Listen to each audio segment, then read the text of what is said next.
Hi guys, good morning. Naday ko karon diri sa Uptown CDO diri sa ako ang bag-ong project. So, ang labanan diri sa ako ang mga tao guys, pakyawan. Ang among trabaho diri, ang scope namo masonry works guys. So, ang piling namo diri sa CHB, 4 nga hollow block o 6 nga hollow block. Then ang stiffener guys, ang bakal, stirrup ang gamit sa 4 o 6. So, akong ipakita sa ila ha kung unsay diskarte sa pag stiffener guys. O nakita na to diri sa piling nga nahumana. Wala pa siya ay bakal guys para sa stiffener column. Dira guys makita na to. So ang pagtaod ana sa bakal para sa stiffener guys, lisod kayo siya itaod kay ang ato ang gamit stirrup. Dayon na ana siya horizontal, so kita na to ang dawel niya guys.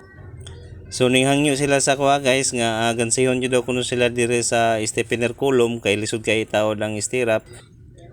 So ang akong giingon sila guys kung asa sila dapita naglisod og pagtaod sa stirrup, ingon sila kay naana daw kuno ang horizontal, dayon naana ang CHB.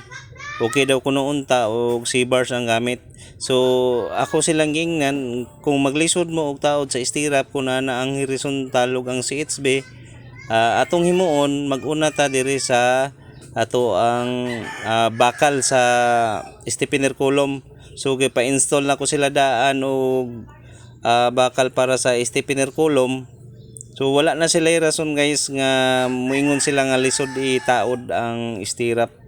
Nakita na to dire, pagbuhos na mo daan sa sukalo, naka-install na daan ang bakal para sa ato ang stiffener column guys. So ako silang gipatawag tanan, akong gi-meeting nga dili pwede sila mag CHB liying og wala ang bakal para sa stiffener column. Kay mo may rason nila guys nga maglisod na daw sila og taod kay naana daw ang horizontal, then naana pud ang CHB, parehas ani guys So ang nahitabo ilang gikating sa tunga, nag-splice sila. Dayon ang ilahang stirrup dara guys, kung kita na to. Lisod yun na siya guys, samot na katong dito dapit sa suok ang pagtagkos ana kay gamay kayo ang ato ang stirrup. Then ang ato ang vertical guys, upat ka buok. Then ang horizontal ana niya guys na siya masakop din niya ang isa ka vertical guys, dapat masulod gyud siya guys, muna nga lisod gyud siya kung naana ang CHB.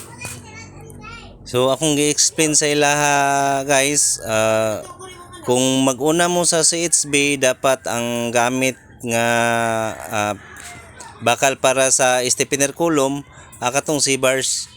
Kung C-bars ang gamit sa ato ang stiffener column guys, okay ra ang mag CHB.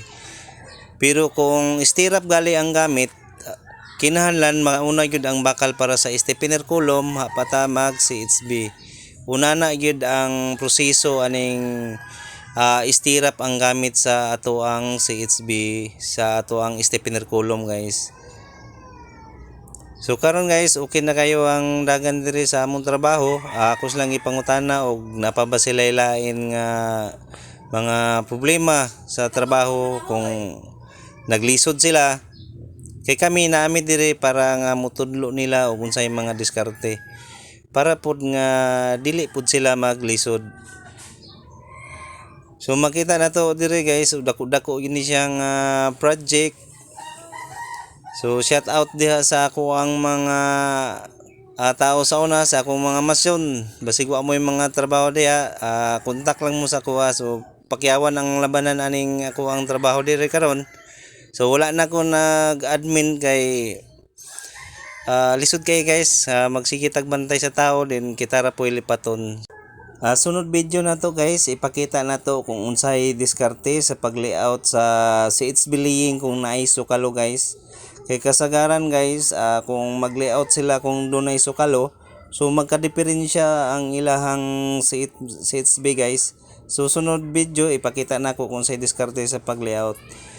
Din ay di mo kalimot pag-like, follow, and subscribe para updated ta sa atong another nga video. Daghan kay salamat guys.